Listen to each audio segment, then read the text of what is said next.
بسم الله الرحمن الرحيم الحمد لله رب العالمين وأصلي وأسلم على سيدنا محمد وعلى آله وصحبه أجمعين أما بعد. Bienvenue pour ce deuxième épisode concernant les paroles des vertueux. Et nous allons, Inch'Allah Ta'ala, consacrer cet épisode à la parole de l'imam Ahmed ibn Khadraway al-Balkhi, qui avait dit لا نوم أثقل من الغفلة ولا رقا أملك من الشهوة ولولا ثقل الغفلة ما ظفرت بك الشهوة. Il nous dit ce qu'on pourrait traduire, ou parce qu'on pourrait traduire, il n'est pas de sommeil plus lourd que l'insouciance, ni d'asservissement plus dominateur que la passion, et sans la lourdeur de l'insouciance, la passion ne triomphera ou ne triompherait pas de toi.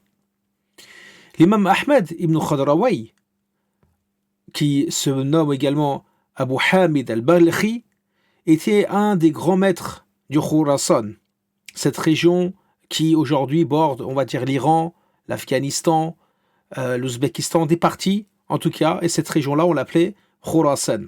Et beaucoup de savants sont issus de cette région depuis des siècles et des siècles. Ce savant a accompagné beaucoup de savants de son époque parmi des références notamment dans la spiritualité comme Abu Turab, Nakhshabi, également Hatim, Al-Assam et également le dénommé Abu Yazid Al-Bistami, qui était également un grand savant connu pour son ascétisme et sa spiritualité. Il décéda en l'an 240 de l'Hégire, rahimahullah ta'ala anhu ani wa kadhalika anil ulama ajma'in. Il nous dit donc, dans cette parole, et ce qu'on pourrait méditer, c'est que le serviteur, en réalité, fait passer ses passions mondaines avant la volonté d'Allah subhanahu wa ta'ala. Et lorsqu'il fait passer cela engendre une insouciance qui l'éloigne du chemin du bien et de la droiture. Et Allah subhanahu wa ta'ala a mentionné à propos des mécréants qu'ils préféraient la vie d'ici-bas à l'au-delà. Et leur rétribution fut qu'Allah subhanahu wa ta'ala scella leur cœur, leur oui et leur vue, et ils furent parmi les insouciants. Allah subhanahu wa ta'ala dit dans le Coran ذَلِكَ بِأَنَّهُ مُسْتَحَبُّ الْحَيَاةَ الدُّنْيَا عَلَى الْآخِرَةِ. Dans ce verset, il nous dit c'est parce qu'ils ont préféré la vie d'ici-bas à l'au-delà. Dans un autre, et ensuite Allah dit وَأَنَّ اللَّهَ لَا يَهْدِي الْقَوْمَ الْكَافِرِينَ. Et certes, Allah ne guide pas les gens incroyants.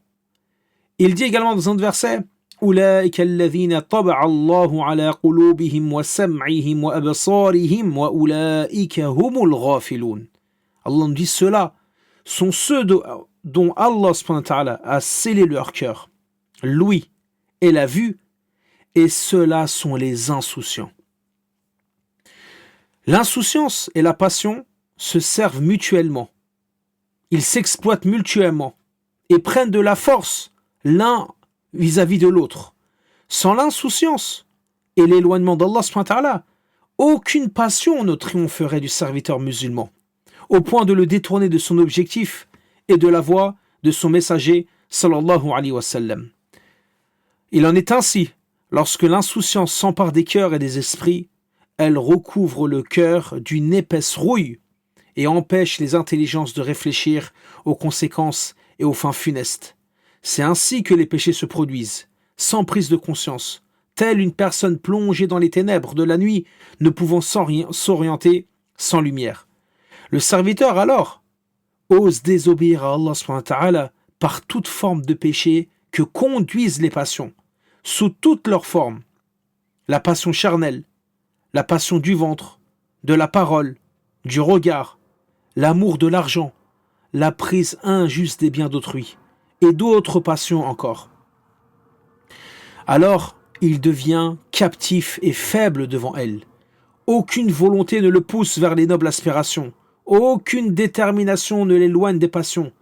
Aucun exhortateur, qu'il vienne de son cœur, de sa raison ou d'autrui, ne lui rappelle Allah subhanahu wa ta'ala, sa promesse et sa menace. Il n'y a aucun effet alors à leur rappel et à leurs appels et mis en garde. Il demeure ainsi dans le sommeil de son insouciance jusqu'à ce que sa mort lui parvienne. Alors, il se réveille dans le regret et le remords. Jusqu'à quand laisserons-nous donc nos cœurs s'alourdir dans le sommeil de l'insouciance? Jusqu'à quand préférerons-nous un plaisir éphémère à une demeure éternelle? C'est pour ça qu'Allah subhanahu wa ta'ala dit dans le Coran بل تؤثرون الحياة الدنيا والآخرة خير وأبقى. Au contraire, vous préférez la vie d'ici-bas, alors que l'au-delà est bien meilleur et plus durable. Que répondrons-nous lorsque nous nous tiendrons devant Allah subhanahu wa ta'ala et que nos passions auront parlé à notre place?